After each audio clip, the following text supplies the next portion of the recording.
El estado de justicia original y la caída del hombre. Los símbolos de la fe son muy parcos al hablar del pecado. En la Sagrada Escritura, por el contrario, el término y el concepto de pecado se sitúa entre aquellos que se repiten con mayor frecuencia, lo cual demuestra que la Sagrada Escritura es ciertamente el libro de Dios y sobre Dios, pero también es un gran libro sobre el hombre, considerado en su condición existencial, cual resulta de la experiencia. De hecho, el pecado forma parte del hombre y de su existencia, y no se puede ignorar o dar a esta realidad obscura otros nombres u otras interpretaciones, como ha ocurrido en las corrientes del ilusionismo o del secularismo.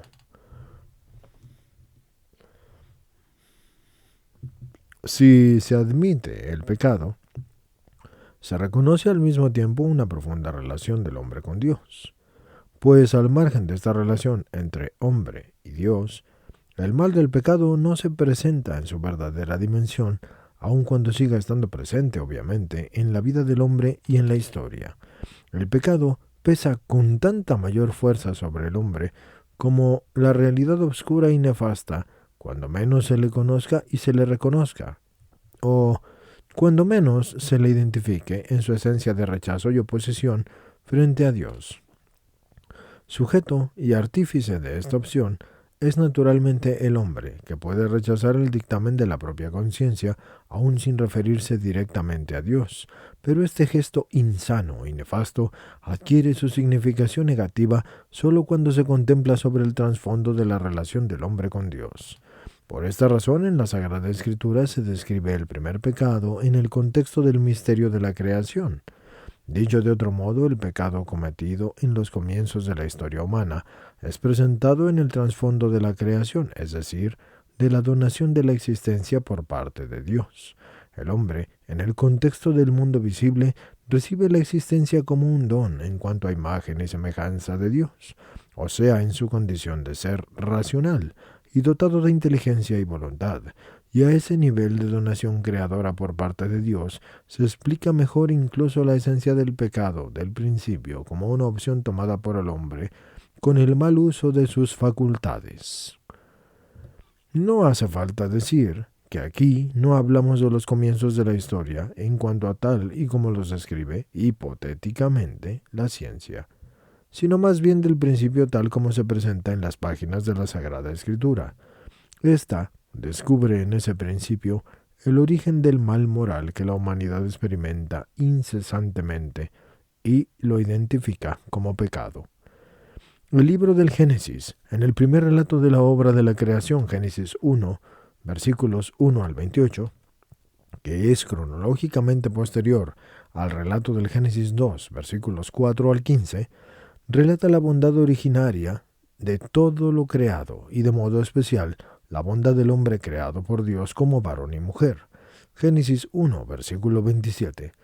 Al describir la creación se inserta varias veces la siguiente constatación: y vio Dios que lo que había creado era bueno. Y por último, tras la creación del hombre, se dice: y vio Dios ser muy bueno cuanto había hecho. Génesis 1, versículo 31. Puesto que se trata de ser creado a la imagen de Dios, es decir, racional y libre, la frase alude a la bondad propia de ese ser según el designio del Creador. En esto se basa la verdad de la fe enseñada por la Iglesia sobre la inocencia originaria del hombre y sobre su justicia original, es decir, justitia originalis. Como se deduce de la descripción que el Génesis hace del hombre salido de las manos de Dios y que vive en una total familiaridad con él. Génesis 2, versículo 8 y también del 8 al 25. También el libro del Eclesiastés dice que Dios hizo recto al hombre. Coelet 7, versículo 29.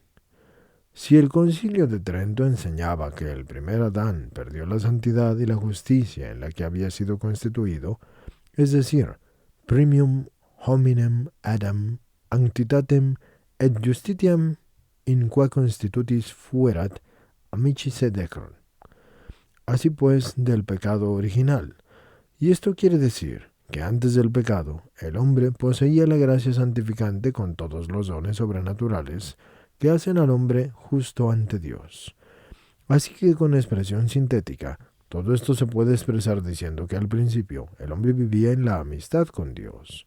A la luz de la Biblia, el estado del hombre antes del pecado se presentaba como una condición de perfección original que estaba expresada en cierto modo en la imagen del paraíso. Esto nos lo ofrece el Génesis. Si nos preguntamos cuál era la fuente de dicha perfección, la respuesta es que ésta se hallaba sobre todo en la amistad con Dios mediante la gracia santificante y en aquellos dones llamados en el lenguaje teológico preternaturales, y que el hombre perdió a causa del pecado. Gracias a estos divinos dones, el hombre, que estaba unido en amistad y armonía con su principio, poseía y mantenía en sí mismo el equilibrio interior, y no sentía angustia ante la perspectiva de la decadencia y de la muerte. El dominio sobre el mundo que Dios le había dado al hombre desde el principio se realizaba ante todo en el mismo hombre como un dominio de sí mismo. Y con este autodominio y equilibrio se poseía la integridad de la existencia, es decir, integritas, en el sentido de que el hombre estaba íntegro y ordenado en todo su ser, ya que se hallaba libre de la triple concupiscencia que lo doblega ante los placeres de los sentidos y a la concupiscencia de los bienes terrenos y a la afirmación de sí mismo contra los dictámenes de la razón. Por esto también había orden en la relación con el otro, en aquella comunión e intimidad que hace felices, como en la relación inicial entre el hombre y la mujer. Adán y Eva, primera pareja, pero también primer núcleo de la sociedad humana. Y desde este punto de vista resulta muy elocuente aquella breve frase del Génesis. Estaban ambos desnudos, el hombre y la mujer, pero no se avergonzaban de ello. Génesis 2, versículo 25. La presencia de la justicia original y de la perfección en el hombre creado a imagen de Dios que conocemos por la revelación no excluía que este hombre, en cuanto a criatura dotada de libertad, fuera sometido desde el principio, como los demás seres espirituales, a la prueba de la libertad. La misma revelación que nos permite conocer el estado de justicia original del hombre antes del pecado en virtud de su amistad con Dios, de la cual derivaba la felicidad del existir, nos pone al corriente de la prueba fundamental reservada al hombre, y en la cual el hombre fracasó.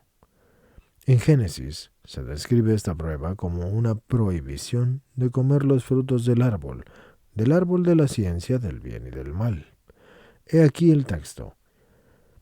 El Señor Dios dio este mandato al hombre: de todos los árboles del paraíso puedes comer, pero del árbol de la ciencia del bien y del mal no comas, porque el día que de él comieres, ciertamente morirás.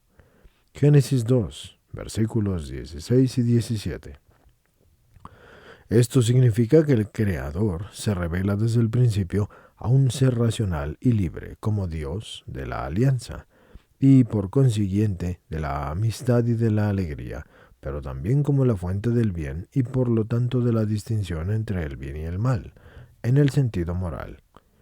El árbol de la ciencia del bien y del mal evoca simbólicamente el límite insuperable que el hombre en cuanto a criatura debe reconocer y respetar. El hombre depende del Creador y se halla sujeto a las leyes sobre cuya base el Creador ha constituido el orden del mundo creado por él. El orden esencial de la existencia, u ordo rerum, y por consiguiente también se halla sujeto a las normas morales que regulan el uso de la libertad. La prueba primordial se dirige, por tanto, a la voluntad libre del hombre, a su libertad.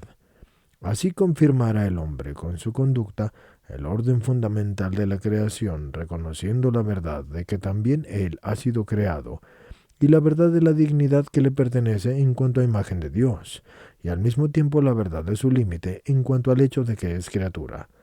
Desgraciadamente conocemos el resultado de la prueba, porque el hombre fracasó, y nos lo dice la revelación. Pero esta triste noticia nos la da el contexto de la verdad de la redención, permitiéndonos así que miremos confiadamente a nuestro Creador y Señor misericordioso.